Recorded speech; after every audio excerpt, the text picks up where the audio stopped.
دعاء قنوت.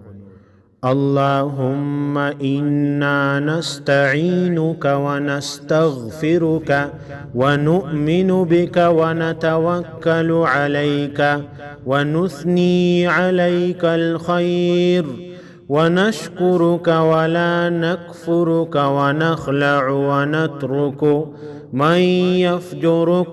اللهم إياك نعبد ولك نصلي ونسجد وإليك نسعى ونحفد ونرجو رحمتك ونخشى عذابك إن عذابك بالكفار ملحق.